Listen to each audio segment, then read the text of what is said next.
Hello प्रिय छात्रों, मैं हूं कृपाल। इतिहास की कक्षा में आपका स्वागत है। हमारा अध्याय चल रहा है संविधान का निर्माण।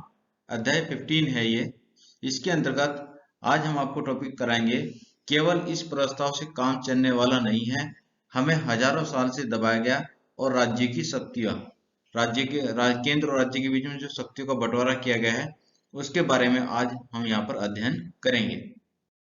और इसमें हमारे जो जो क्वेश्चंस तैयार होंगे इस टॉपिक के अंतर्गत, जो हम आज टॉपिक आपको कराएंगे, वास्तव में अल्पसंख्यक कौन है, इस पर संविधान सभा में क्या चर्चा की गई, दमित समूह की सुरक्षा के पक्ष में किए गए विभिन्न दावों पर चर्चा कीजिए, और प्रांतों के लिए ज्यादा शक्तियों के पक्ष में क्या तर्क दिए गए जो कि केंद्र राज्य संबंध से संबंधित है। ये हमारे टॉपिक आज रहेंगे और इससे संबंधित ये हमारे क्वेश्चंस आज तैयार होंगे। तो प्रिय छात्रों, आप इन क्वेश्चंस को ध्यान से तैयार करें और अपने साथ में एक नोटबुक और अपनी बुक लेकर के जरूर बैठें और साथ साथ आप भी इसमें अध्ययन करते चलें। आगे हम चलते हैं। हमारा टॉपिक चल रहा है अधिकारों का निर्धारण। ये टॉपिक हमारा पहले से ही चल रहा है। इसके अंतर्गत अभी हमारा जो सब टॉपिक था, केवल इस प्रस्ताव से काम चलने वाला नहीं है, ये रह गए थे। दो टॉपिक रह रहे हैं इसमें और इसको प्रारंभ करते हैं। संविधान सभा में उद्देश्य प्रस्ताव का स्वागत करते हुए आंदोलन के नेता और समाजवादी विचारों वाले एनजी रंगा ने आह्वान किया कि अल्पसंख्यक शब्द की व्याख्या आर्थिक स्तर पर की जानी चाहिए।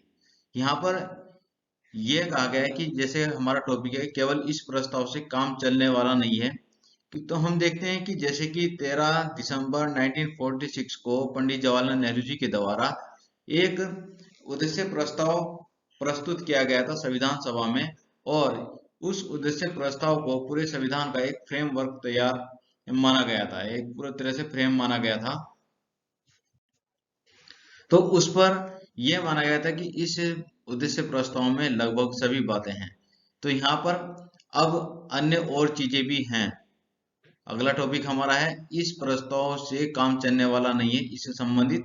तो इसमें बात कही गई है कि संविधान सभा में उद्देश्य प्रस्ताव का स्वागत करते हुए आंदोलन के नेता समाजवादी विचारों वाले एनजी रंगा ने आह्वान किया कि अल्पसंख्यक शब्द की व्याख्या आर्थिक स्तर पर की जानी चाहिए, यानी कि ना कि संख्या के आधार पर, आर्थिक स्तर के आधार पर हमें यहाँ पर अल्पसंख्यक शब्द की व्याख्या की जानी चाहिए।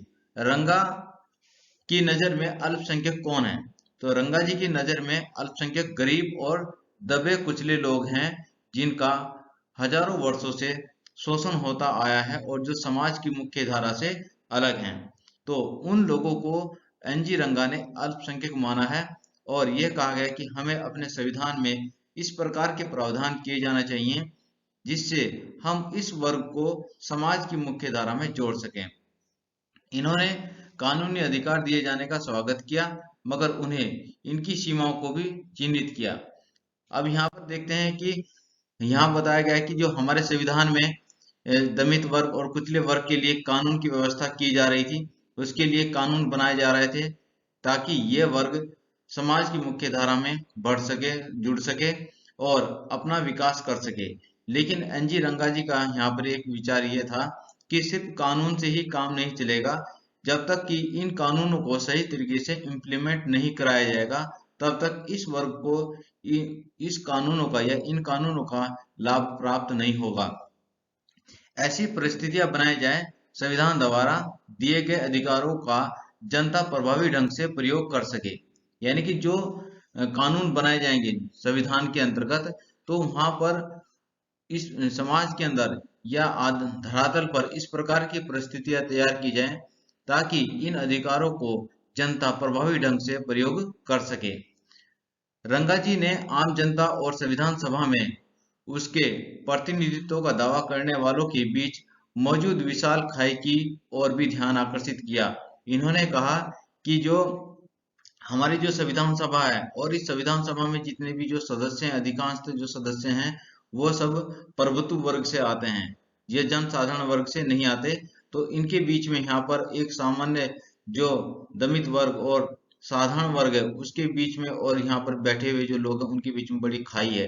तो उसकी ओर भी उन्होंने ध्यान आकर्षित किया कि हमें उनकी बातों को सोच करके, उनके आधार को सोच करके हमें यहाँ पर निर्णय लेने चाहिए। रंगा ने आदिवासी को भी ऐसी ही समूह में गिनाया। उन्होंने कहा कि ये सिर्फ दमित और कुचले वर्ग ही नहीं है, जो आदिवासी वर्ग है वह भी इसी प्रकार का है, वह भी अधिकारों से वंचित रहा है। संविधान में जो हमारी संविधान सभा थी, इस संविधान सभा में जयपाल सिंह आदिवासी समूह का प्रतिनिधित्व कर रहे थे। तो जयपाल सिंह ने आदिवासियों की सुरक्षा के लिए इस संविधान में इस प्रकार के प्रावधान करने का प्रस्ताव रखा जिससे आदिवासियों का संरक्षण हो सके। दमित जातियों के कुछ सदस्यों का आग्रह था कि अस्पृश्यतों अछूतों की समस्या को केवल संरक्षण और बचाव के जरिए हल नहीं किया जा सकता। यानी कि उनका कहना यह था कि सिर्फ कानून बना करके ही हमें दमित और अछूतों को संरक्षित नहीं किया जा सकता, हमें यहाँ पर समाज के अंदर बदलाव लाना होगा।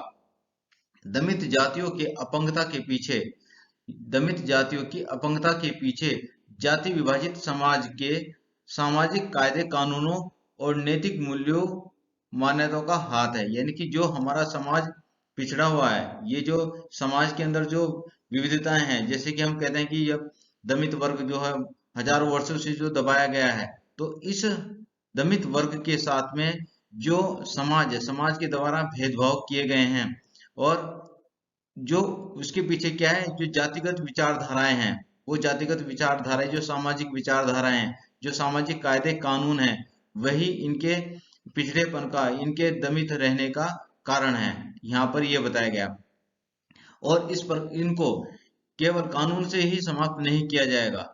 ये जो चीजें हैं, जैसे लोगों को साथ में भेदभाव करना या जातिगत आधारों पर जो सामाजिक जो कायदे कानून बनाए गए हैं, उन कायदे कानूनों को मानना, यह सिर्फ यहाँ पर हमारे संवैधानिक कानूनों से ही समाप्त नहीं होगा, इसको वास्तविक रूप से धरातल पर लोगों के बीच में लाना होगा। समाज ने उनकी सेवा, आगे कहा, समाज ने उनकी सेवा और श्रम का इस्तेमाल किया है। समाज ने दमित वर्ग की सेवाओं और श्रम का इस्तेमाल किया है, परंतु उन्हें सामाजिक तौर पर खुद से दूर रखा है और अन्य जातियों के लोग उनके साथ घुलने मिलने से कतराते हैं और उनके साथ खाना नहीं खाते और उन्हें मंदिरों में भी जाने नहीं दिया जाता। ये इस प्रकार के भाषण दिए गए थे वहां पर एनजी रंगा के द्वारा ये विचार रखे गए और उन्होंने कहा कि हजारों वर्षों से इस समाज में जो ये वर्ग है, इस वर्ग के साथ शोषण होता आया है। इनकी सेवाओं का इस्तेमाल तो किया है, इनके श्रम का इस्तेमाल तो किया है, इनके शारीरिक श्रम का इस्तेमाल किया है, परंतु उन्हें सामाजिक तौर से खुद से दूर रखा है समाज में। और जो अन्य जातियां हैं उनके साथ में घुलने मिलने से कतराती थी और साथ ही साथ खाना नहीं खाते थे और मंदिरों में जाने में प्रतिबंध था। मद्रास के सदस्य जे नागप्पा ने कहा कि संख्या की दृष्टि से हरिजन अल्पसंख्यक नहीं है। संख्या की दृष्टि से हरिजन अल्पसंख्यक नहीं है। आबादी में उनका 20 से 25% भागीदारी रही है, प्रतिशत है। उनकी पीड़ा का कारण यह था कि उन्हें बाकायदा समाज और राजनीति के हाशिए पर रखा गया। प्रारंभ से ही उनको समाज और राजनीति के हाशिए पर रखा गया। उनके पास न शिक्षा पहुंची और न ही शासन में हिस्सेदारी दी गई। ये प्रारंभ से ही उनके साथ में भेदभाव होते रहे हैं। अब आगे श्री के जे खांडेलकर ने कहा कि हमें हजारों साल तक दबाया गया। अगला टॉपिक शुरू हो जाता है। अब ये इसमें हमें हजारों साल तक दबाया गया। के जी खांडेलकर कहते हैं इस हद तक दबाया गया कि हमारे दिमाग, हमारी देह काम नहीं करती और हमारा हृदय भी भाव शून्य हो चुका है। न ही हम आगे बढ़ने को के लायक रह गए और यही हमारी स्थिति है। तो संविधान सभा में श्री के जे खांडेलकर ने दलितों के पक्ष में बोलते हुए अपने विचार प्रस्तुत किए और उन्होंने कहा कि हमें हजारों सालों तक दबाया गया और इतना दबाया गया कि अब हमारा जो दिमाग है, हमारी जो देह है और जो हमारा हृदय है वो भाव शून्य हो गया है, वो काम नहीं करते। ऐसी स्थिति हमारी बना दी गई है। बंटवारे के बाद अब उसके बाद में बात करते हैं यहाँ अम्बेडकर जी के। तो अम्बेडकर जी भी क्या थे, उन्होंने जैसे कि जिस समय स्वतंत्रता का आंदोलन चल रहा था तो उसमें दलित वर्ग के लिए अलग से पृथक निर्वाचिका की मांग की थी। तो अब अम्बेडकर जी ने भी पृथक निर्वाचिका की मांग अब यहाँ पर मांग करना छोड़ दिया था। संविधान सभा ने यह सुझाव दिया कि अस्पृश्यता का उन्मूलन किया जाए। संविधान सभा ने कहा कि भाई जो अस्पृश्यता की जो बात है उसका उन्मूलन किया जाना चाहिए, उससे संबंधित यहाँ पर हमारे संविधान में कानून जोड़े जाएं। साथ ही साथ हिंदू मंदिरों को सभी जातियों के लिए खोल दिया जाए और निचली जातियों को विधायिका और सरकारी नौकरियों में आरक्षण दिया जाए। बहुत सारे लोगों का मानना था कि इसमें समस्या हल नहीं होगी। तो देखिए, जो ये बताया गया कि ये संविधान सभा में हमारे कार्य किए गए। संविधान सभा में क्या क्या कार्य किए गए कि भाई एक तो अस्पृश्यता छुआछूत का जो कानून था उसका उन्मूलन किया जाए, यहाँ पर ये छुआछूत का अंत किया जाए और हिंदू मंदिरों में सभी जातियों के लिए खोल दिया जाए। कई स्थानों पर इस प्रकार था कि जो दलित वर्ग के जो लोग थे उनको मंदिरों में जाने नहीं दिया जाता था। निचली जातियों के लिए विधायिका और सरकारी नौकरियों में आरक्षण की व्यवस्था की जाए। अब यहाँ पर कुछ सदस्य बोलते हैं कि बहुत सारे लोगों ने कुछ सदस्यों का मानना यह था कि इससे समस्या का हल नहीं होगा, संवैधानिक कानून पारित करके खत्म नहीं किया जा सकता। कब तक नहीं किया जा सकता? जब तक समाज की सोच को बदला नहीं जाएगा। और परंतु लोकतांत्रिक जनता ने इन प्रभावों का स्वागत किया और जब हमारा देश आजाद हुआ, हमारा संविधान तो बनकर तैयार हुआ और जब इसको इम्प्लीमेंट किया गया, कार्यान्वित किया गया, तो इस प्रकार के कानून समाज में लागू हुए और लोकतांत्रिक जनता ने इन सभी कानूनों का स्वागत भी किया। आगे देखते हैं, अगला टॉपिक हमारा है शक्तियों, राज्य की शक्तियां। यहाँ पर बात करेंगे हम केंद्र और राज्य की बात करेंगे। जिस समय संविधान का निर्माण हो रहा था तो उस समय यह बात की गई कि भाई हमें हमारा केंद्र शक्तिशाली हो या राज्य शक्तिशाली हो, राज्यों को ज्यादा अधिकार दिए जाएं या केंद्र को ज्यादा अधिकार दिए जाएं, इस पर चर्चा की गई। और यहाँ पर कुछ सदस्यों का मानना यह था कि भाई राज्यों को ज्यादा शक्तियां दी जानी चाहिए, कुछ संविधान सभा के सदस्यों का यह मानना था कि केंद्र को ज्यादा शक्तियां दी जानी चाहिए। तो यहाँ पर चर्चा की जाएगी कि केंद्र को ज्यादा शक्तियां क्यों दी जाए और राज्यों को ज्यादा शक्तियां क्यों दी जाए और शक्तियों का विभाजन किस प्रकार से किया गया, इस पर यहाँ पर एक चर्चा करेंगे हम। देखते हैं जो केंद्र के पक्ष में केंद्र शक्तिशाली हो इसके पक्ष में तर्क देने वाले व्यक्ति कौन कौन थे। तो हम देखते हैं कि पंडित जवाहरलाल नेहरू जी थे, जो उन्होंने केंद्र के पक्ष में तर्क दिया। पंडित जवाहरलाल नेहरू जी का मानना था कि केंद्र को ज्यादा शक्तिशाली होना चाहिए। इनका मानना था कि दुर्बल केंद्रीय शासन की व्यवस्था देश के लिए हानिकारक होगी। यदि केंद्र ज्यादा शक्तिशाली नहीं होगा तो ये देश के लिए हानिकारक होगा, क्योंकि ऐसा केंद्र शासित केंद्र शक्ति स्थापित करने में, आम सरोकारों के बीच समन्वय स्थापित करने में और अंतर्राष्ट्रीय स्तर पर पूरे देश के लिए आवाज उठाने में सक्षम नहीं होगा। यानी कि यहाँ पर यह कहा कि अगर केंद्र शक्तिशाली नहीं होगा तो यह शांति स्थापित करने में और जितने भी जो अन्य जो राज्य हैं, एक राज्य से दूसरे राज्य के बीच में समन्वय स्थापित करने में और अंतर्राष्ट्रीय यानी कि देश दूसरे विदेशों के साथ में जो तारतम्यता बिठाने में और अंतर्राष्ट्रीय स्तर पर पूरे देश की आवाज उठाने में सक्षम नहीं होगा। यहाँ पर हमारा जो केंद्र है वह कमजोर होता हुआ दिखाई देगा।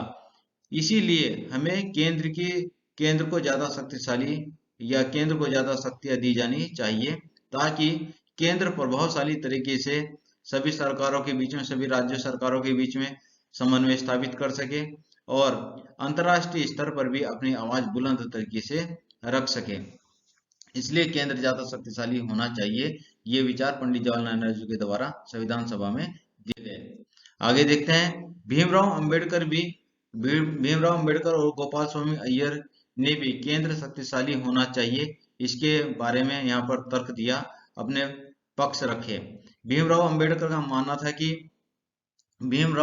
का मानना यह था कि हमें इस समय जो भारत शासन अधिनियम 1935 जिस प्रकार से केंद्रीय कृत था, उससे भी ज्यादा शक्तिशाली हमें केंद्र की यहाँ पर जरूरत होगी, क्योंकि इस समय की परिस्थितियां ऐसी हैं, पूरा देश विखंडित है और अव्यवस्थित है, इसको शक्तिशाली केंद्र के द्वारा ही व्यवस्थित किया जा सकता है, आगे बढ़ाया जा सकता है। क्योंकि हमारे देश के सामने बहुत सारी चुनौतियां हैं, हमें बहुत सारे लक्ष्यों को प्राप्त करना है और उन सभी को हम तभी प्राप्त कर सकते हैं जब हमारा केंद्र ज्यादा शक्तिशाली होगा।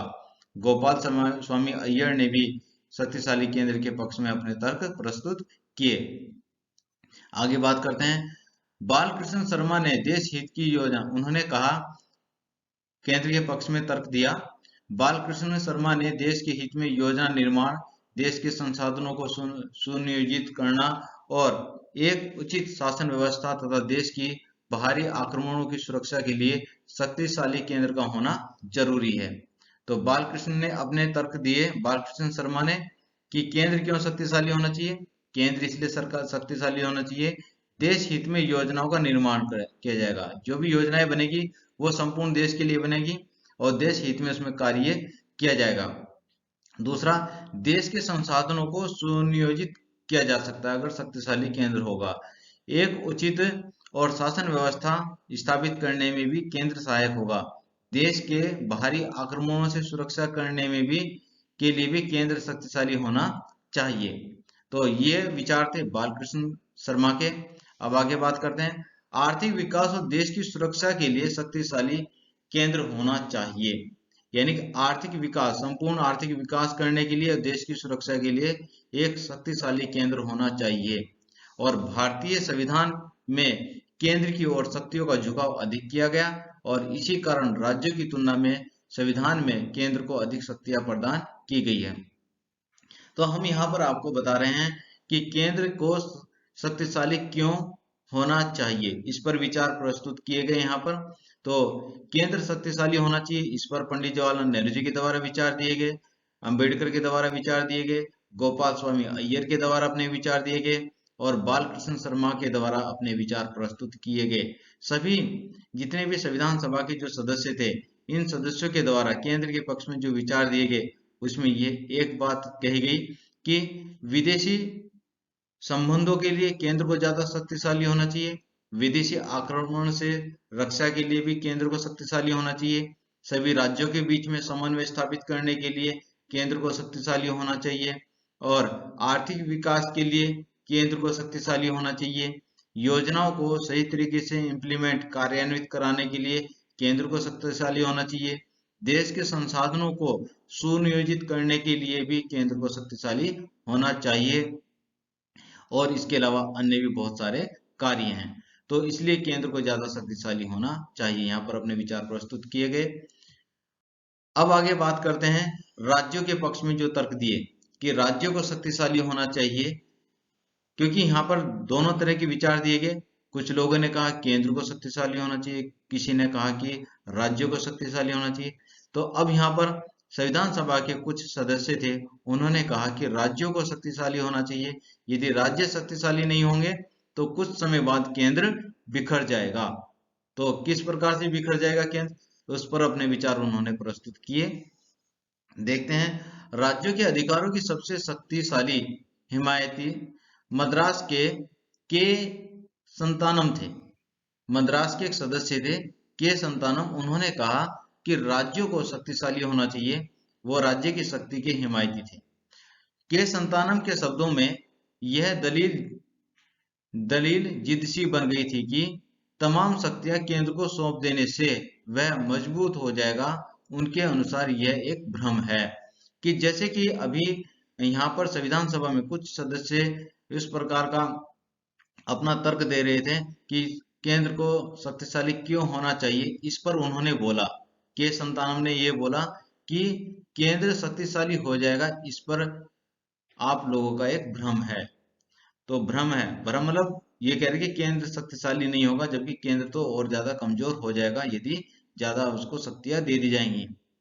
केंद्र के पास आवश्यकता से अधिक जिम्मेदारियां होंगी तो, अब इन्होंने देखो अपना तर्क दिया के संतानम ने कि केंद्र कैसे बिखर जाएगा, केंद्र के पास आवश्यकता से अधिक शक्तियां होंगी तो वह उसका प्रभावी ढंग से निर्वाह नहीं कर पाएगा।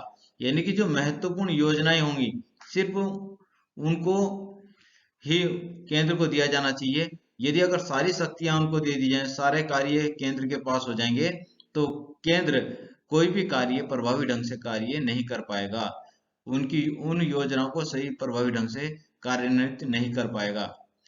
देखो भाई, कुछ बात सही भी थी, क्योंकि क्या होता है कि जब स्थानीय स्तर पर जो कुछ जानकारी है जो राज्य सरकार कर सकती है, वो केंद्र सरकार नहीं कर सकती। तो केंद्र जो है एक पूरे सर्वांगीण देश के लिए तो कार्य कर सकता है, बड़ी योजनाओं के लिए, लेकिन जो छोटी छोटी जो स्थानीय जो आवश्यकताएं होती हैं, जो पूरे देश में नहीं होंगे, एक विशेष क्षेत्र के लिए ही विकास करना होता है, उससे संबंधित जो समस्याएं होती हैं उनको सिर्फ राज्य सरकार ही हल कर सकती है। और जब छोटी छोटी समस्या हल नहीं होंगी, तो ऐसे में क्या होगा, विद्रोह की स्थिति पैदा हो सकती थी क्षेत्र आधार पर। राज्यों के पास अधिकार दिए जाएंगे तो, देखो एक बात कहा, राज्य के पास अधिकार दिए जाएंगे तो केंद्र का बोझ कम होगा और वह अधिक कुशलता से कार्यों को पूरा करेगा, अधिक कुशलता से कार्यों को पूरा कर सकता है यदि राज्य के पास में अधिकार दिए जाएंगे। संतानम के अनुसार शक्तियों के विभाजन से राज्यों के पास धन का अभाव हो जाएगा। जब जब शक्तियों का विभाजन होगा तो इससे क्या होगा, जितने भी अधिक कमाई वाले या आय वाले जो साधन होंगे, स्रोत होंगे, वो सब केंद्र के पास चले जाएंगे। केंद्र के पास तो धन होगा, लेकिन राज्य के पास धन नहीं होगा। इससे राज्य के पास में धन का अभाव हमेशा बना रहेगा और स्थानीय स्तर पर जो आर्थिक विकास होगा वह पूरी तरह से रुक जाएगा। राज्यों को प्रत्येक कार्यों के लिए केंद्र का मुंह ताकना होगा, यानी कि हर एक योजना के लिए केंद्र को अपने राज्य को अपने स्थानीय विकास करने के लिए केंद्र के पास जाना होगा। और यहाँ पर यानी कि हर एक कार्य के लिए बार बार वह केंद्र के द्वार पर खड़ा हुआ दिखाई देगा, केंद्र के पास जाता रहेगा अपनी योजनाओं के लिए पैसा मांगने के लिए। और इससे क्या होगा, योजना में बाधा उत्पन्न होगी, स्थानीय जो योजनाएं होंगी उनमें बाधा उत्पन्न होगी। उनके अनुसार इस प्रकार की व्याख्या से कुछ ही समय में प्रांत केंद्र के विरुद्ध हो जाएंगे, और जब बार बार केंद्र के पास राज्य जाएगा और उसको समस्याओं का सामना करना होगा, उसके स्थानीय विकास रुक जाएंगे, तो ऐसी स्थिति में अब कुछ समय बाद क्या होगा, प्रांत केंद्र के विरुद्ध हो जाएंगे। और उड़ीसा के एक सदस्य जो जिन्होंने यहाँ तक कह दिया था कि संविधान में शक्तियों के अधिक केंद्रीकरण से केंद्र बिखर जाएगा, उन्होंने तो यहाँ तक कहा कि केंद्र बिखर जाएगा यदि ज्यादा शक्तियां केंद्र के पास होंगी। तो प्रिय छात्र छात्राओं, हम एक बार फिर देखते हैं यहाँ पर, ये कहा यहाँ पर कि राज्य के पास में शक्तियां होनी चाहिए, राज्य के पास शक्तियां होनी चाहिए। इसके बारे में सबसे पहले जो संविधान सभा में जो हिमायती रहे वो मद्रास के एक सदस्य थे के संतानम, उन्होंने इस पर अपने विचार रखे कि नहीं जी, राज्य को भी शक्तिशाली होना चाहिए। यदि केंद्र अधिक शक्तिशाली होगा तो यह केंद्र के लिए हानिकारक रहेगा। और जो लोग यह मानते हैं कि केंद्र के पास में शक्तिशाली होने से विकास होगा, यह उनका एक भ्रम है, ये कहा। उन्होंने कहा कि प्रत्येक कार्य के लिए अगर राज्य केंद्र के पास जाएगा और केंद्र के पास में ज्यादा कार्य होंगे, तो सही तरीके से केंद्र में उन कार्यों को प्रभावशाली तरीके से कार्यान्वित नहीं किया जाएगा। इसलिए शक्तियों का विभाजन किया जाना चाहिए, राज्यों को भी अधिकार दिए जाना चाहिए और स्थानीय स्तर पर राज्य अपने कार्यों को कर सके, वह अधिकार उसके पास होने चाहिए। दूसरा इन्होंने कहा कि अगर केंद्र के पास में सारे आय के जितने भी संसाधन हैं, अगर सभी पर केंद्र का अधिकार होगा, तो प्रत्येक खर्चे के लिए अब राज्य को केंद्र के पास जाना होगा, उसके द्वार पर रहना पड़ेगा, उसको मुंह को ताकना होगा। इस प्रकार के विचार उन्होंने दिए। उनके अनुसार इस प्रकार की व्यवस्था, केंद्र यदि शक्तिशाली होगा, इस प्रकार की व्यवस्था से प्रांतों में कुछ समय बाद क्या होगा, प्रांत केंद्र के विरुद्ध हो जाएंगे और एक विद्रोह की स्थिति उत्पन्न हो जाएगी। तो इसी के साथ साथ में यहाँ पर उड़ीसा के सदस्य थे, उन्होंने तो यहाँ तक कह दिया कि अगर केंद्र के पास में ज्यादा शक्तियां होंगी तो केंद्र बिखर जाएगा, यानी संविधान में शक्तियों के अधिक केंद्रीकरण से केंद्र बिखर जाएगा। अब बात करते हैं हम यहाँ पर केंद्र और राज्य संबंध की बात करते हैं। केंद्र और राज्य संबंध में यहाँ पर कुछ जो शक्तियां हैं उनका विभाजन यहाँ पर किया गया। किस प्रकार से शक्तियों का विभाजन किया गया, किस प्रकार से विभागों का विभाजन किया गया। संविधान के प्रथम अनुच्छेद में कहा गया कि भारत अर्थात इंडिया राज्यों का एक संघ होगा। ये कहा गया, भारत अर्थात इंडिया राज्यों का एक संघ होगा। तो यहाँ पर हम बात करते हैं केंद्र और राज्य के मध्य शक्तियों का विभाजन 3 सूचियां तैयार की गई। केंद्र और राज्यों के बीच में जो शक्तियों का विभाजन किया गया उसमें 3 सूचियां तैयार की गई हैं, केंद्रीय सूची, राज्य सूची और समवर्ती सूची। जो केंद्र के जो विषय होंगे उन पर जो कानून बनाने का अधिकार होगा वो केंद्रीय सूची में वो सिर्फ केंद्र सरकार का होगा। राज्य सूची के जो विषय होंगे उन पर अधिकार राज्य सरकारों का होगा और समवर्ती सूची में कानून बनाने का अधिकार केंद्र और राज्य दोनों को होगा। अब देखते हैं हम यहाँ पर केंद्रीय सूची। जो विषय राष्ट्रीय महत्व के हैं, जो विषय राष्ट्रीय महत्व के हैं, जिनके बारे में देश भर में एक समान नीति होना आवश्यक है, तो इस प्रकार के विषयों को केंद्रीय सूची में रखा गया। जैसे कि यहाँ पर कुछ बताए गए, उदाहरण से बताए गए हैं। वैसे तो 97 विषय जो केंद्र के पास हैं, तो यहाँ पर बताया गया जैसे कि प्रतिरक्षा, विदेशी नीति, प्रतिरक्षा, विदेशी नीति, डाक, तार, टेलीफोन, रेल, मुद्रा, बीमा या विदेशी व्यापार, खनिज, विदेशी संबंध, ये सभी केंद्र के पास हैं। केंद्रीय सूची के अंतर्गत इनको रखा गया है। अब बात करते हैं राज्य सूची की। तो राज्य सूची में राज्य के महत्व के विषय सम्मिलित किए गए हैं, जिन पर कानून बनाने का अधिकार सिर्फ राज्य सरकारों को है। अब यहाँ पर भी जो विषय दिए गए हैं जैसे कि कृषि, पुलिस, जेल, चिकित्सा, स्वास्थ्य, सिंचाई, मालगुजारी, भू राजस्व इत्यादि, ये सभी जो हैं राज्य सरकार के विषय हैं। अब बात करते हैं हम यहाँ पर समवर्ती सूची की बात करते हैं। तो समवर्ती सूची में इस प्रकार के विषय रखे गए हैं जो जिन पर केंद्र और राज्य दोनों कानून बना सकते हैं, परंतु किसी विषय पर यदि संसद और राज्य के विधानमंडल द्वारा बनाए गए कानूनों में विरोध हो जाता है तो संसद द्वारा बनाए गए कानून ही मान्य होगा। यह बात यहाँ पर कही गई। तो यानी कि समवर्ती सूची में जो विषय रखे गए हैं तो उन विषयों पर हम यह कह सकते हैं कि सामान्य स्थिति में, सामान्य परिस्थिति में तो राज्य सरकार उस पर कानून बनाएगा, लेकिन यदि कभी इस प्रकार की परिस्थितियां उत्पन्न हो जाती हैं, केंद्र और राज्य के हित आपस में टकराते हैं, तो वहां पर केंद्र के द्वारा जो सुझाव दिया गया है, केंद्र का जो कानून होगा वही लागू होगा, राज्य का कानून वहां पर लागू नहीं होगा, उसमें केंद्र की बात माननी होगी। ये बात कही गई।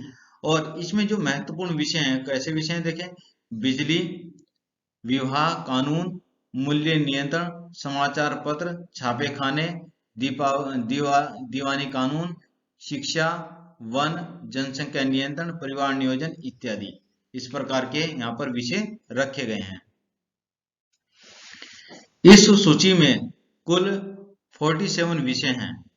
समवर्ती सूची में 47 विषय हैं और राज्य सूची में 66 विषय हैं। यहाँ पर 66 विषय हैं और ये समवर्ती सूची में 47 विषय हैं और केंद्र सूची में 97 विषय हैं।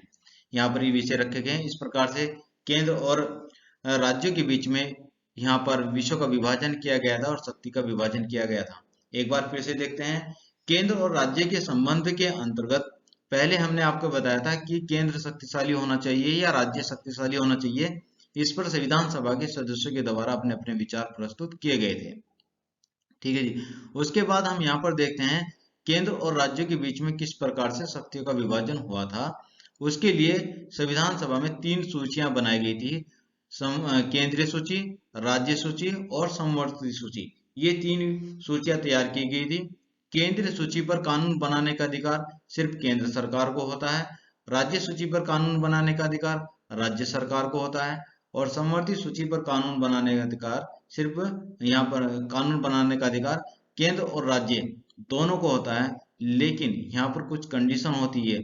सामान्य परिस्थिति में राज्य सरकार उन विषयों पर कानून बना सकते हैं, लेकिन विशेष परिस्थितियों में या कभी जब केंद्र और राज्य के बीच में जब विधानमंडल के द्वारा बनाए गए कानूनों का कुछ विरोध होता है तो ऐसी स्थिति में संसद के द्वारा बनाए गए कानून ही मान्य होंगे, ये कहे गए यहाँ पर। और केंद्र के पास में 97 विषय हैं, राज्य के पास 66 विषय हैं और समवर्ती सूची में 47 विषय यहाँ पर रखे गए हैं। अब यहाँ पर कुछ और बातें भी हैं कि केंद्र कैसे शक्तिशाली है, उसके बारे में बात चर्चा करते हैं। संविधान के अनुच्छेद 356 है, 356 में संविधान के अनुच्छेद 356 में कहा गया है कि किसी राज्य में संवैधानिक तंत्र विफल हो जाने पर राज्यपाल के परामर्श पर राष्ट्रपति द्वारा उस राज्य में राष्ट्रपति शासन लागू किया जा सकता है। यानी कि यदि किसी राज्य का कानून या किसी राज्य का जो शासन है वो संविधान के अनुरूप नहीं चल रहा है तो ऐसी स्थिति में राज्यपाल के रिकमेंड पर, राज्यपाल के द्वारा उसके जो परामर्श दिया जाएगा उसके आधार पर, क्योंकि राज्यपाल एक तरह से केंद्र के एजेंट के रूप में कार्य करता है और राज्य की संपूर्ण गतिविधियों पर वह नजर रखता है। ये देखता है कि क्या राज्य का जो कानून है वह संविधान के अनुरूप चल रहा है या नहीं। यदि संविधान के अनुरूप राज्य का शासन नहीं चलेगा तो राज्यपाल अपनी जो रिपोर्ट है राष्ट्रपति के पास प्रस्तुत करेगा और राष्ट्रपति उसको संसद में रखवाएगा। इस प्रकार से वहां पर फिर ये राष्ट्रपति शासन लागू हो जाएगा। तो यहाँ पर हम देखते हैं कि केंद्र का पलड़ा कितना भारी है। यदि राज्य का शासन सही तरीके से नहीं चलता है, संविधान के अनुरूप नहीं चलता है, तो उसकी शक्तियां किसके पास चली जाएंगी? राष्ट्रपति के पास चली जाएंगी।